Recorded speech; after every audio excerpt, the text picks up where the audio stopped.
Maybe 5,000 miles away, but this base in Belize is a home from home for the British Army. The few soldiers based at Price Barracks in Ladyville are now tasked with teaching our young military essential jungle survival.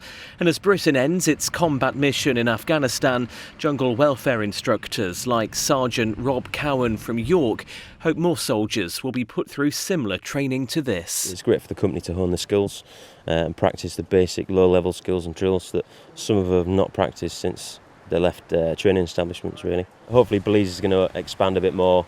There's also company-level training out in Brunei itself, and hopefully this will open the door to other training environments. Say, for instance, like Jamaica was an old spot where troops used to go to practice. They are the guarantee that Belize will remain independent. Many UK troops were based here at Price Barracks throughout the 1970s. Their role was to protect the country from invasion by neighbouring Guatemala.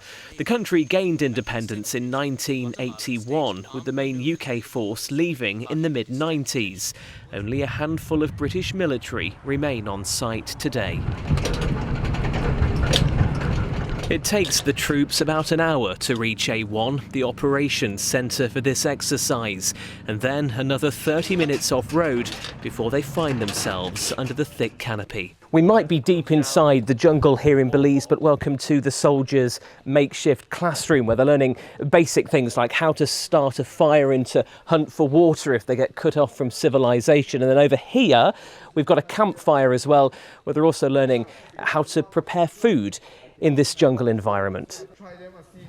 This unit is normally based in Cyprus, and as a rapid deployment team, they have to be ready to fight in all conditions. The battalion's role is on a very high readiness to move, to go anywhere in the Middle East and North Africa. So it's twofold, really. One, we could possibly end up in a jungle environment, and secondly, if you can administrate yourself and fight in the jungle, you can do it anywhere.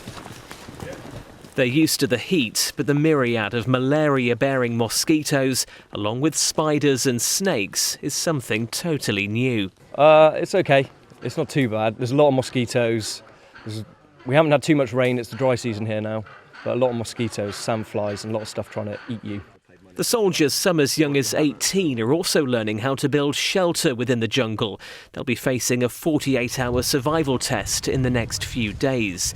This course is physically testing too, with patrols in live firing ranges also planned. I think this is something very novel and a lot of the guys have not been exposed to anything like this before. So a whole new skill set and the skills that they have existing being used in a different environment, I think can do nothing but build them up. Even at this time of night, it's baking hot. At 30 degrees, chance of any sleep for these young men and women is unlikely. Some soldiers are already feeling the pressure, but know their journey in the jungle has only just started. Matt Price, ITV-News in Belize, Central America.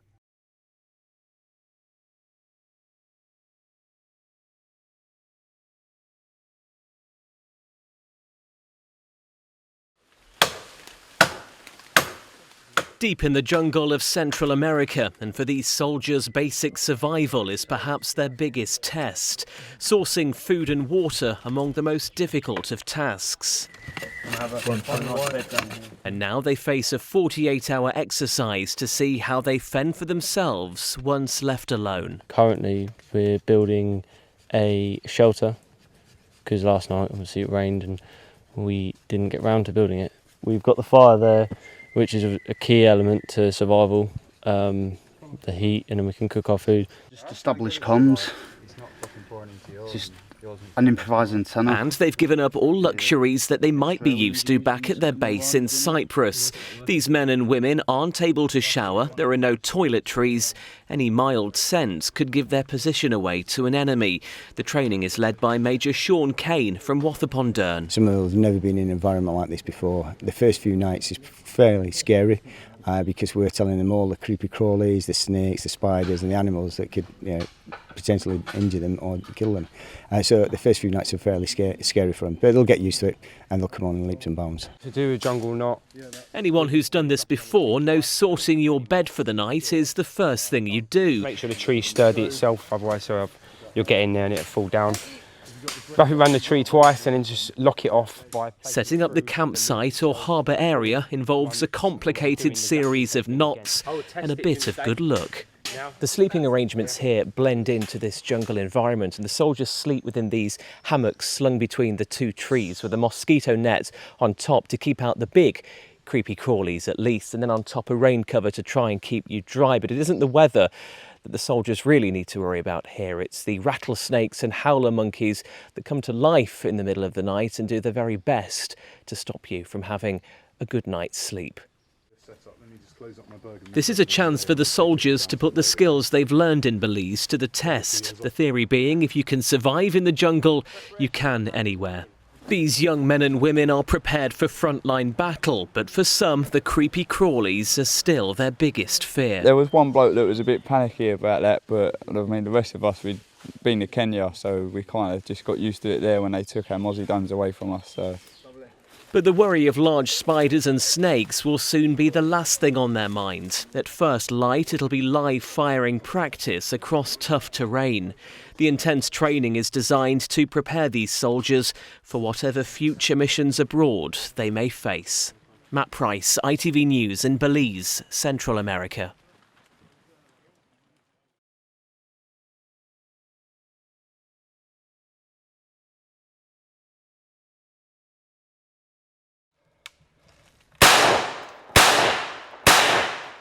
They might be in the mindset of battle, but this remains a training exercise. A recce screen and punching forward and gathering information, same as your snipers. After much careful listening and learning in the classroom, it's a time to put words into action. They're used to firing weapons, but this is so different, battling the foliage deep within the Belizean jungle.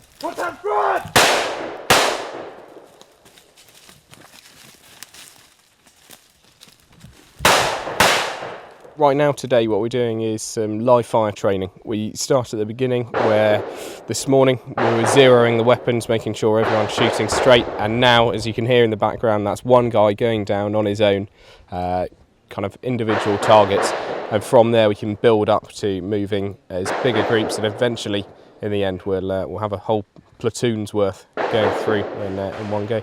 The extreme heat and humidity adds to an already pressurised and difficult environment. As part of training here in the jungle, the soldiers enter this live firing range, testing out rifles and machine guns. It's a dangerous practice, but we've been given the chance to follow a soldier in to see how he gets on.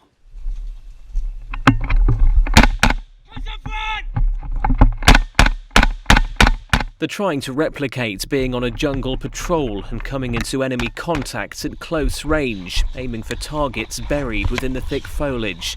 The terrain underfoot is soft and tricky to move through. Well, I tried. It's hard work, yeah? Yeah, it's really hard work, but you just got to keep pushing through it. I mean, the footing's awful, but just got to get there. It's a lot harder than anything I've done before. Terrain's different, foliage is a lot thicker, and you're training to fight enemy that know the ground a lot better than you do. No, I can close them in, they're still in the fire support line. There is a great expectation from military personnel, many who are so young.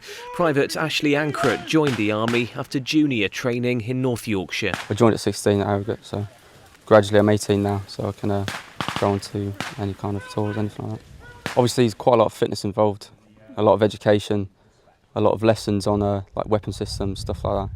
So yeah, it's quite good. Part of the training here is to reenact a tactical river crossing. Careful consideration is given to every move in waters which are known to be home to crocodiles and other creepy crawlies. They look like they've been bitten by mosquitoes a lot, and they look pretty dirty, but actually they seem really happy. They're actually really enjoying it, which was quite odd. I think everyone was most looking forward to this part of the exercise. It's a bit like Bear Grylls or Ray Mears type thing. Once back on dry land, they have a brief chance to refuel before a night's sleep in the most basic bedding. We followed our soldiers on quite a journey, from classroom to jungle canopy. They've learned how to fight and survive in new surroundings. And as Britain ends its combat mission in Afghanistan, it's hoped many more soldiers will experience this training, preparing them for future missions overseas. Matt Price, ITV News in Belize, Central America.